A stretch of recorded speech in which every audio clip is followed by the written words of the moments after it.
Guys, welcome to my another video. তো তোমরা যারা আমার প্রথম হারভেস্টারের ভিডিওটা দেখেছো তারা জানো যে আমার হারভেস্টারের যে সাইডের কান প্লেটগুলো আছে ওগুলোর মধ্যে সাইডগুলো হালকা হালকা আঠাটা ছেড়ে গিয়েছিল।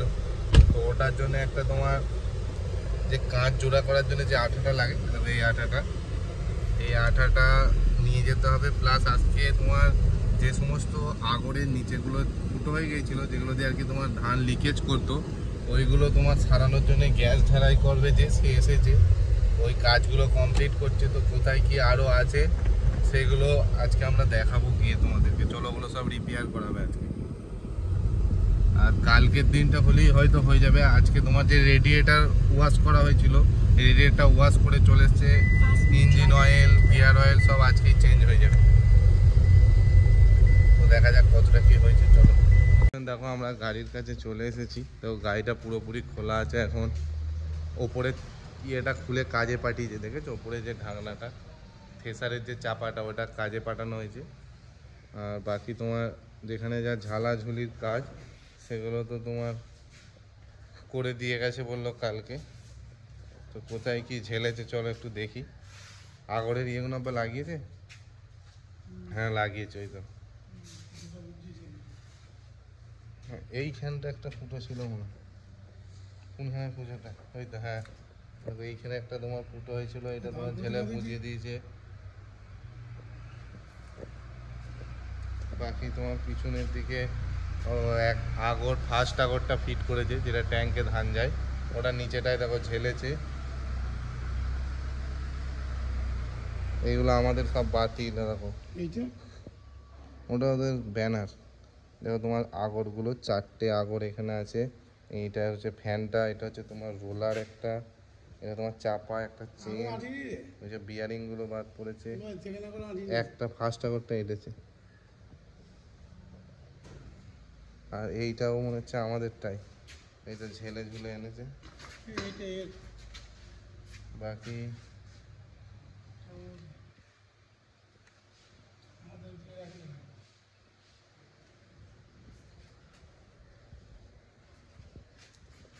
ওপরেরটা কাজ করবে, তাহলে মোটামুটি হয়ে যাবে। এইদিকে যেটা আছে ওইটা ঝালতে পাঠিয়েছে হতে পারে। রেডিয়েটারটা মনে হচ্ছে লাগানো হয়ে গেছে, এখানে এটাও লাগিয়ে দিয়েছে। তো এখানে তোমার ইয়েটা আমি দিয়ে গেলাম, আঠাটা, এটা তোমার লাগাবে কান প্লেটের কাছে। হ্যাঁ বলো। হতে পারে এইটা কোথাও বাদ পড়েছে।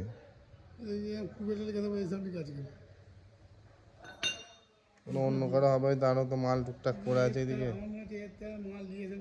না, এই তো Mobil filter, diesel filter change করেছে, এই দুটো চেঞ্জ হয়েছে বলে। এই যে মোবিলের বালতি, ডিজেলের বালতি, এখানে গিয়ার অয়েল ঢালিনি, ইঞ্জিন অয়েল একটু বেঁচে আছে।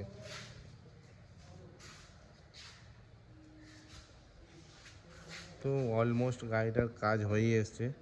তো এস্টিমেট আজকে গিয়ে যা জিজ্ঞেস করলাম, মোটামুটি 1,10,000 মতো এরকম হয়তো খরচ হবে।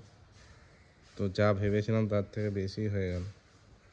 চেনটা দেখো নতুন লাগানো হয়েছে, দেখো চেন বার সব চেঞ্জ করা হয়েছে, সব নতুন দেওয়া হয়েছে।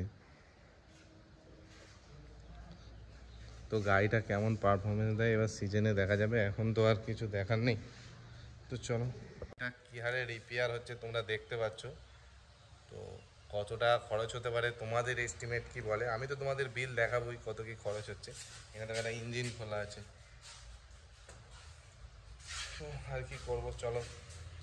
আর হয়তো 2-3 দিনের মধ্যে গাড়িটা ডেলিভারি দেবে, তখন তোমাদেরকে দেখাবো আর কী কী হচ্ছে। ঝালাইয়ের কাজগুলো তো হয়েই গেছে। তো এইদিকে রোলারের কিছু হয়নি, আগের দিন তোমাদেরকে দেখেছিলাম, ওইদিকে রোলারের 3-4টে বিয়ারিং ভেঙেছিল। আর পাইপটার ওই মিডিলটার কাছে একটা স্যাপ নাকি থাকে, ওটা চেক করতে বলেছিলাম, ওটা করে নিয়েছে বললো। তোমার চাপাটা তো ঝালাইয়ের কাছে চলে গেছে, ট্যাঙ্কের এখানে যে রিপেয়ারগুলো ছিল টুকটাক ঝালাই সেগুলো করে দিয়েছে। আর তোমার ওই সি বক্সের ভিতরে কিছু গ্যাস ঝালাই ছিল, সেগুলো করে দিয়েছে। তো চলো এখন যাওয়া যাক।